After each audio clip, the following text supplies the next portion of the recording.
طرح سے میڈیا دکھا رہی ہے، کیا نہیں، ہم تو خود دارالعلوم میں ہمارے یہاں انگریزی کا شعبہ ہے، جو طلبہ فارغ ہو جاتے ہیں ہم ان کو اس کے اندر داخل کرتے ہیں۔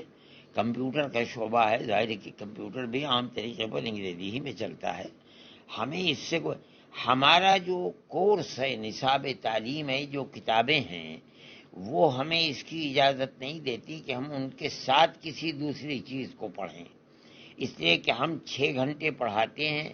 جو ہم نے پڑھایا ہے اگر اس کو طالب علم مغرب کے بعد یا اور عشاء کے بعد نہیں دیکھے گا تو وہ کامیاب نہیں ہو سکتا ہے۔ اس لیے ہم نے یہ کہا کہ آپ پڑھنے کے بعد چاہیں انجینئر بنے، ڈاکٹر بنے اور ایڈوکیٹ بنے، جو آپ کا جی چاہے بنے، لیکن ہمارے یہاں پڑھتے ہوئے آپ جو ہم پڑھاتے ہیں اس کی طرف توجہ نہ دے کر کے کچھ اور پڑھیں، دارالعلوم اس کی اجازت نہیں دیتا ہے۔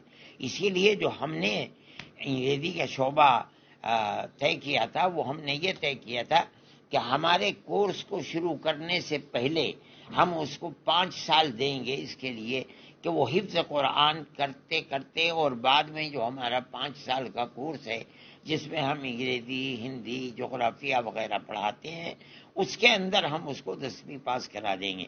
جس دن سے عربی تعلیم شروع ہوگی ہم کوئی چیز نہیں پڑھاتے۔ اب یہ لوگ آ گئے ہیں، دوسرے لوگ، انہوں نے یہاں سینٹر قائم کر دیے گئے ہیں، وہ طلبہ سے فیس بھی لیتے ہیں اور پڑھاتے ہیں۔ نتیجہ اس کا یہ ہوگا کہ طالب علم ہماری تعلیم کو نہیں پڑھے گا، ان کی طرف توجہ کرے گا۔ جو مغرب کے بعد اور عشاء کے بعد کا وقت ہے وہ اس کے اندر لگائے گا، تو ہمارے مدرسے کی تعلیم تو دوسرے درجے کی ہو جائے گی۔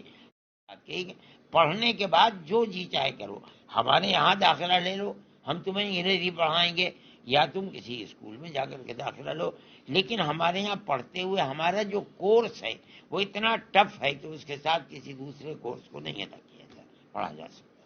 بھائی اتنی بات ہے ہماری۔ جس طرح سے میڈیا دکھا رہی ہے اس کو مطلب کہنے کا پرتیبند لگا دیا ہے، نیا فرمان جاری کیا ہے؟ نہیں، نیا فرمان ہمارا ہمیشہ یہی فرمان ہے۔